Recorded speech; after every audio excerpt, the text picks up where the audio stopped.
हनुमान जी की तेज शक्ति और ओज से कोई भी व्यक्ति अनजान नहीं है। उनके चमत्कारों से भी कोई व्यक्ति अनजान नहीं है, क्योंकि इस कलयुग के सृष्टि के वह जीवंत देवता है। इसीलिए हनुमान जी का छोटे से छोटा मंदिर हो, छोटी सी जगह पर भी कहीं भी मंदिर हो, तो वहां भक्तों की बहुत ही भीड़ लगी रहती है, भरमार रहती है लोगों की, क्योंकि हनुमान जी की कृपा बहुत जल्द आपको मिल जाती है। बहुत जल्द आपके कष्ट, दुख, परेशानियां दूर कर देते हैं।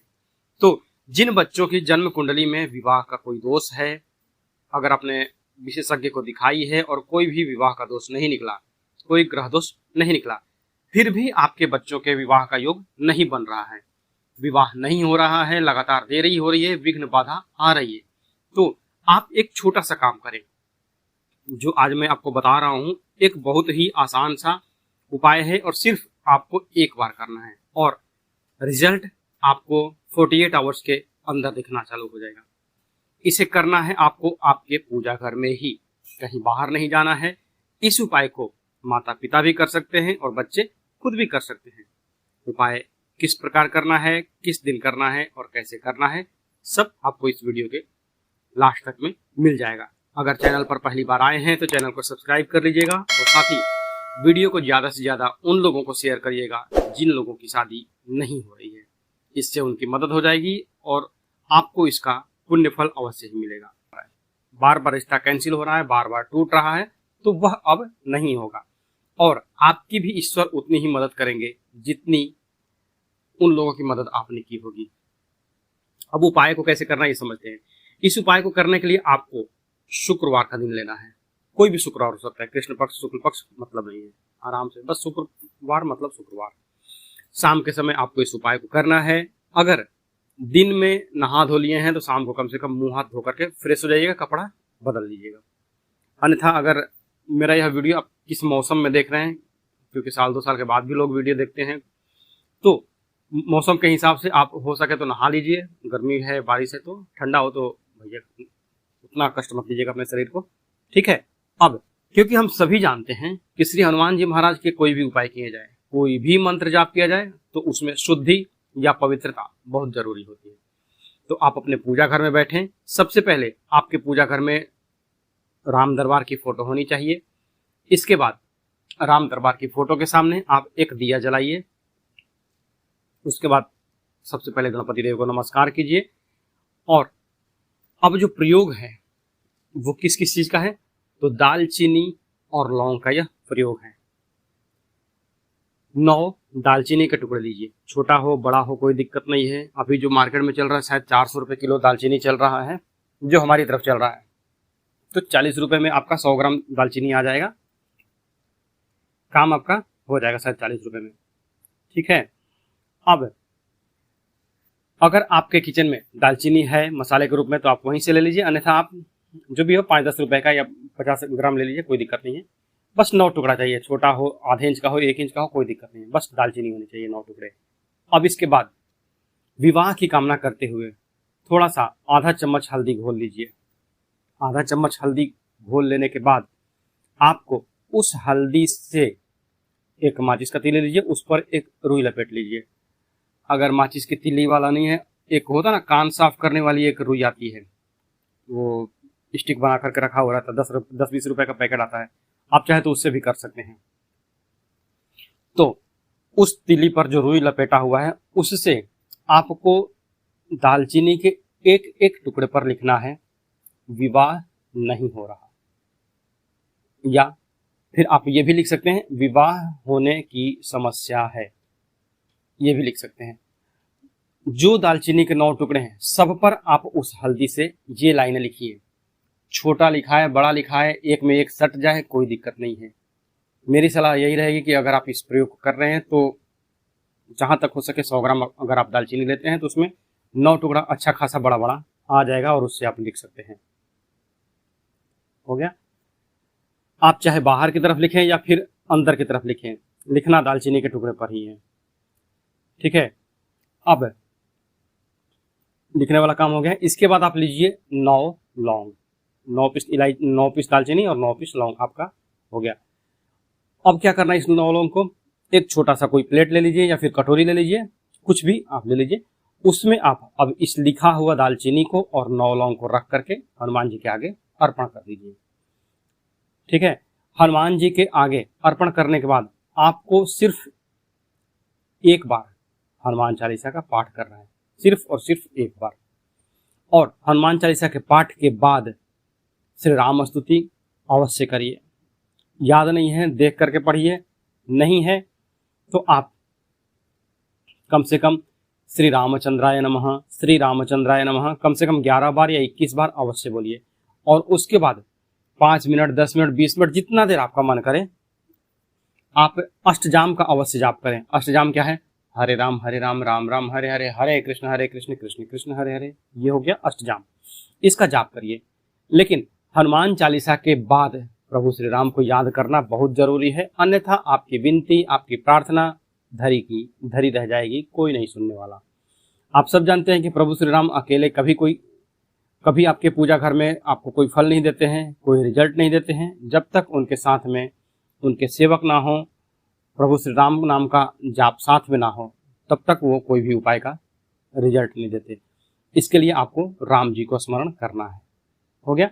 अब इसके बाद अर्पण तो आपने कर दिया है, आपने भक्ति भाव भजन भी कर लिया, सब राम भजन कर लिया आपने, हनुमान जी का नाम स्मरण कर लिया। इसके बाद अब क्या करना है? हाथ जोड़िए, प्रार्थना कीजिए कि आपके बच्चों का जो विवाह का योग है वो तुरंत बने। जो भी ग्रह दोष है, जो भी नजर दोष है, जो भी पितृदोष है, जो भी किसी भी प्रकार का दोष हो, वो सब समाप्त हो और हनुमान जी आपके बच्चों पर, आपके घर पर कृपा बरसाएं। हनुमान जी का आशीर्वाद पाने के लिए आपको 1-2 मिनट, कम से कम 2-4-5 मिनट हाथ जोड़ करके श्रद्धा से, भाव से, भक्ति से उनका स्मरण करें और अपना जो मनोकामना है वो उनको बोलते रहें। अभी चमत्कार कैसे होता है ये मैं आपको बता दूं कि आपने अभी देखा होगा ना, ट्रेंडिंग में चल रहा राजू कलाकार और सोनू निगम का एक जो गाना चल रहा है, दिल पे चलाई चोरियां, ऐसा कुछ गाना है, चल रहा है ना। तो कहाँ बताइए कि राजू कलाकार कहाँ एक मिडिल क्लास का आदमी और कहाँ सोनू निगम हाई क्लास, मतलब वो बॉलीवुड के बड़े बड़े सितारे। तो एक वो भाग्य ही कहेंगे ना। तो वैसे ही जो आपके बच्चों के भाग्य प्रबल होने में अभी जो देरी हो रही है, हनुमान जी का ये उपाय आपका उसी तरह से असर करने वाला है। ये उपाय आपके लिए भी चमत्कार लेकर के आएगा। अब क्या करना है? इसके बाद आपको इस सामग्री को शाम तक छोड़ देना है। जैसे ही आप सोने के लिए जाएंगे, देखिए अगर बच्चे घर में हो तो बच्चों के कमरे में यह प्लेट या कटोरी जिसमें आपने दालचीनी के टुकड़े रखे हैं और 9 लौंग रखे हैं, उसको उठा करके उनके कमरे में कहीं पर रख दीजिए, अलमारी हो कहीं पर भी, मतलब रख दीजिए सही से। अगर बच्चे नहीं हैं तो जो भी घर का यह मेंबर उपाय कर रहा है, अगर माँ कर रही है, पिता कर रहे हैं, भाभी, दीदी, कोई भी यह उपाय कर रही है, तो इस प्लेट को वो अपने कमरे में रख लें जहाँ सोती हैं वो, अपने सिरहाने के पास में। और उसके बाद अगले दिन सुबह उठते ही, जैसे ही शनिवार का दिन आएगा अगले दिन, तो सुबह आप जैसे उठेंगे आपको नहा धो करके एक कपूर का टुकड़ा ले लीजिए और यह जो सामग्री है आपके पास, दालचीनी और लौंग, इसको भी ले लीजिए और पीपल के पेड़ के नीचे जा करके इस कपूर के टुकड़े के साथ में दालचीनी, लौंग, इन दोनों को कपूर के माध्यम से जला दीजिए। अब बात आती है कि मान लीजिए कि बहुत सारे लोगों को तो यह सुविधा मिल जाएगी कि पीपल का पेड़ नजदीक में मिल जाएगा और बहुत सारे लोगों को पीपल का पेड़ नहीं मिलेगा। तो क्योंकि मेरे पास एक कमेंट आया था, अपना कनाडा में रहने वाली हैं शायद वो, तो उन्होंने कहा था कि हमारे यहाँ तो पीपल का पेड़ नहीं मिलेगा। तो वैसा ही कंडीशन कभी कभी कई लोगों के साथ हो जाता है। तो ऐसे में आप क्या करेंगे, फिर आप अपने बालकनी में या आपकी छत पर इस कटोरी को, जो सामग्री है, उसको किसी मिट्टी के दीपक में रख लीजिए। पीपल के नीचे तो आप वैसे भी इसे जमीन पर ही रख के जलाएंगे ना।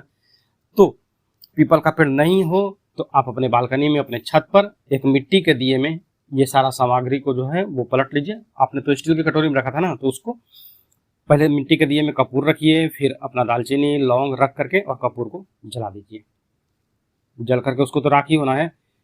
इस उपाय का जो स्पीड होगा, जो असर होगा, बेनिफिट जो है वो कैसे होगा, जैसे इंडिया में टेस्ला की अभी एक टेस्ला कार एंट्री हुआ है ना, टेस्ला का शायद मॉडल वाई है, तो जो रफ्तार वो है, वैसे ही ये आध्यात्मिक उपाय भी आपके जीवन में एक नई दिशा लेकर के आएगा, एक नई स्पीड लेकर के आएगा और पॉजिटिव पावर लेकर के आएगा।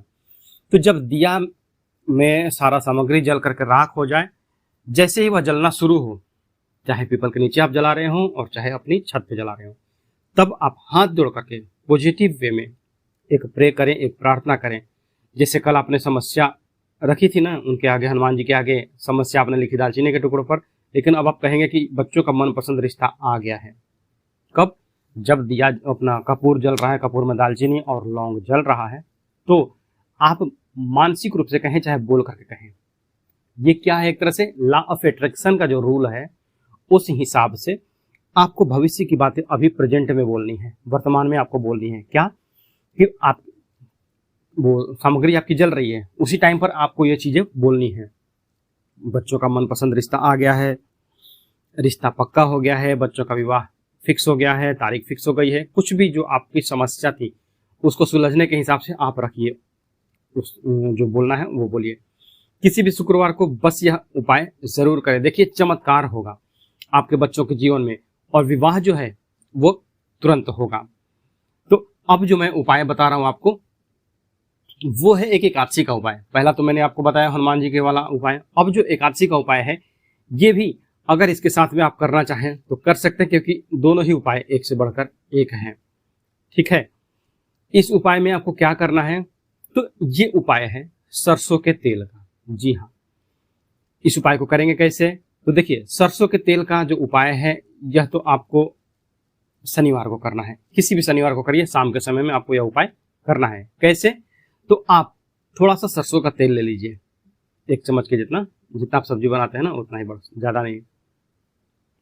जो चम्मच कौन सा? तो जो कलछुल होता है, कड़छी होता है, जो जिससे आप दाल निकालते हैं ना, वो तड़का लगाते हैं, वो उतना कम से कम तेल होना चाहिए। मान के चले कि वो 100-150 ग्राम तेल होगा। एक कटोरी में लेकर के उसको डाल लीजिए, कड़छी से नाप लीजिए अपना 1 कलछुल। क्यों? क्योंकि वो आपके डेली यूज में होने वाली चीजें हैं। मैं जो उपाय बताता हूँ घर में यूज होने वाली चीजों से ही बताता हूँ, ज्यादा तामझाम वाला चीज नहीं बताता हूँ कि हाँ आप इतना रुपया खर्चा करो, ये करो, वो करो। क्या करना आपको? वो 1 कटोरी तेल ले लीजिए कड़छी से नाप के। इसके बाद आपके घर में अगर शिवलिंग है तो, और अगर शिवलिंग नहीं है तो इस उपाय को आपको मंदिर में करना होगा। शिवलिंग घर में है तो घर पे करिए, नहीं है तो मंदिर में करिए। क्या करना आपको? शिवलिंग में अपना शंकर जी के मंदिर के पास जा करके, उपाय आपको शाम को करना है ना, तो शाम को थोड़ा सा देखिएगा अपना समय के हिसाब से, गोधूली बेला के समय में आपको यह उपाय करना है। वहां जा करके एक दिया जलाइए, जो सरसों का तेल आपने लिया है, सबसे पहले उसको लेकर के वहां शिवलिंग के पास बैठ जाएं और एक 4 मुखी दिया जलाएं। चौमुखा दिया आपको पूजा की दुकान पे या फिर जो कुम्हार भाई लोग होते हैं उनके पास आपको मिल जाएगा। शिवलिंग शंकर जी के सामने आपको 4 मुंह वाला दिया जलाना है। बाती 4 अलग अलग लगाइएगा, एक ही बाती में नहीं। ठीक है, चारों तरफ उसका सिरा निकला रहेगा। इसके बाद क्या करना है, जो आप कटोरी लेकर के आए हैं उस कटोरी का तेल उस दिए में जलता रहेगा। दीपक मिट्टी का बनाइए, मिट्टी का ले लीजिए या फिर आटे का बनाइए, जो आपको सुविधा लगे वो आप प्रयोग कीजिए। अब जो आपने तेल लाया था उसमें से आप आधा तो डाल देंगे उस दिए में। उसके बाद थोड़ा सा 3-4 बूंद के आसपास जो तेल है वो अपने बाएं हथेली पे रखिए। वही जो आपके घर का जो सरसों तेल है वही 3-4 बूंद अपने बाएं हथेली पे रखिए। और दाहिने हाथ का जो रिंग फिंगर है, जिसे हम सूर्य की उंगली कहते हैं, मतलब जो सबसे छोटी के उंगली के पास वाली जो उंगली है, उस उंगली को इस तेल में लगाइए और इस तेल में लगा लीजिए और अपनी जो मनोकामना है वो बोलना प्रारंभ कीजिए। माता पिता हैं तो अपने बच्चे का नाम लीजिए, बच्चे का गोत्र लीजिए और साथ ही मनोकामना बोलिए कि आप क्या करना चाहते हैं। क्योंकि समस्या यहाँ पर 4 प्रकार से होती है। पहला, रिश्ता ही नहीं आ रहा है। दूसरा, रिश्ता आता है बार बार कट जा रहा है। तीसरा जो है, अगल बगल वाले भड़का दे रहे हैं, या फिर किसी भी बात को लेकर के दान दहेज या जो भी है उनको लेकर के वो हो गया है। और चौथा है कि यहाँ पर चौथा कंडीशन किसी किसी के साथ होता है कि हमें दूसरी शादी करनी है। क्यों भाई? तो पहले हो सकता है कुछ तलाक ये सब हो गया हो, या फिर वो जीवन साथी ही इस दुनिया में ना रहा हो। तो ऐसे में तो जो भी आपकी समस्या है वो समस्या वहां पर बोले। अब इस उंगली को जैसे ही आप मतलब उंगली से आप घुमाते जाएंगे, जितनी देर आपको मनोकामना अपनी बोलनी है बोलते जाइए, कोई दिक्कत नहीं है। इसके बाद अपना उंगली निकाल लीजिए, अपना जो दाहिना हाथ का उंगली है वो निकाल लीजिए, और इसके बाद शिवलिंग पर उसकी एक बिंदी लगा दीजिए उसी सरसों के तेल की, जिसको आप गोल गोल अभी घुमा रहे थे बाएं हथेली पे ना, और अपनी मनोकामना बोल रहे थे, उसी उंगली से एक तिलक, एक बिंदी शिवलिंग पे लगा दीजिए। अब इस तेल को जितना है वो सारा शिवलिंग पे अर्पण कर दीजिए। जो आपके पास बचा हुआ तेल, आधा कटोरी तो आपका दिए में गया है, आधा कटोरी जो आपने रखा है, और उंगली वाला जो आपका जो काम हुआ है, हथेली पे जो तेल है वो सारा मिला करके, दिया तो जलता रहेगा, बाकी जो तेल कटोरी का बचा हुआ वो सारा शिवलिंग पर अर्पण कर दीजिए, अभिषेक कर दीजिए सरसों के तेल का। यह प्रक्रिया अगर आप मंदिर में भी करते हैं तो भी सेम रहेगी, और घर पर अगर करते हैं, क्योंकि कई लोगों के यहाँ शिव जी विराजमान होते हैं घर पर ही, तो घर पर भी आप यह काम कर सकते हैं। तरीका ये कैसे लाभ देता है, चमत्कार किसे कहते हैं, आप खुद इस उपाय से देखेंगे। अभी तो इसमें और अभी बाकी है, पर चमत्कार अभी देखा आपने ना कि जैसा अभी राजू कलाकार और सोनू निगम का एक ट्रेंडिंग चल रहा सॉन्ग, दिल पे चढ़ाई छुरियां, तो वैसे ही ये पूजा उपाय भी अगर आप मन से करें तो आपके लिए चमत्कार लेकर के आएगा। अब आप जैसे ही पूरा सरसों का तेल दोनों हाथों से शिवलिंग पर अर्पण कर दें, उसके बाद से वही उंगली, जिस उंगली से आपने सरसों तेल वो लगाया था ना रिंग फिंगर से, उस उंगली को मां पार्वती के हस्त कमल पर लगा दीजिए। यानी कि सरसों का तेल जब आपने अभिषेक किया है तो वह सरसों का तेल नीचे मां पार्वती के हस्त कमल से होकर के पूरा बाहर की तरफ आएगा। तो जहां से तेल आ रहा है वहां वो मां पार्वती का हस्त कमल है, वहां पर उस उंगली को लगा लीजिए और 11 बार ओम उमा महेश्वराय नमः, यह आप कम से कम 21 बार बोलिए। इतना बोलने के बाद अब जो उंगली है जो आपने मां पार्वती के कमल पर लगा कर रखी है, इसको हटाना नहीं है। उंगली रखे रखे ही आपको अर्जी बोलनी है, हे भोलेनाथ, हे मां पार्वती, और आगे जो भी आपकी जो समस्या है वो अपना बोलते जाइए। बच्चे का नाम लीजिए, बच्चे का गोत्र लीजिए, बच्चे के पिता का नाम लीजिए, बच्चे के माँ का नाम लीजिए, कि मतलब बच्चे का ये है, मतलब ये नाम माँ का है, ये पिता का नाम है, और इनका ये संतान है, इसकी शादी में समस्या आ रही है। ये सारा कुछ जो भी आपको बोलना है वो बोल दीजिए। इसके बाद से आप अपनी उंगली जो है वहां से हटा लीजिए। अगर आपको शनि चालीसा आता है तो आप शनि भगवान का एक चालीसा वहां पर शिव जी के सामने ही, भगवान शिवलिंग के, भोलेनाथ के शिवलिंग के सामने ही आप पढ़ लीजिए, क्योंकि भगवान शंकर शनिदेव के गुरु हैं, इसलिए उनके सामने आप शनि चालीसा पढ़ दीजिए तो बहुत आसान है। मान लीजिए शनि चालीसा आपके पास ना हो तो क्या करेंगे भाई, तो फिर यहाँ पर शंकर जी का अगर चालीसा बोलना है वो बोल सकते हैं, शंकर जी की आरती है वो आप कर सकते हैं, जैसे ओमकारा है ना, वैसे ही आपका जो भी उपाय है, जो भी आपने कंप्लीट किया है, ये उपाय आपके जीवन में रफ्तार लाएगा। वैसे ही जैसे इंडिया में टेस्ला कार की एंट्री हुई है, एक नई ऊर्जा, एक नई रफ्तार लेकर के, तो ये आध्यात्मिक उपाय आपके जीवन में एक नई दिशा लाएगा, एक नई स्पीड लाएगा, और एक नया पॉजिटिव पावर लेकर के आएगा। और इसके साथ ही आपके बच्चों के जो विवाह दोष हैं वो सारे एक झटके में ही समाप्त हो जाएंगे, एक बार में ही समाप्त हो जाएंगे। तो अगर आपको लगता है कि आप हर शनिवार यह उपाय कर सकते हैं तो अच्छी बात है, नहीं तो यह उपाय केवल एक बार में ही लाभ देने वाला है। तो आज के लिए बस इतना ही, मिलते हैं जल्दी आपसे नेक्स्ट वीडियो में, तब तक के लिए हर हर महादेव, जय माता दी।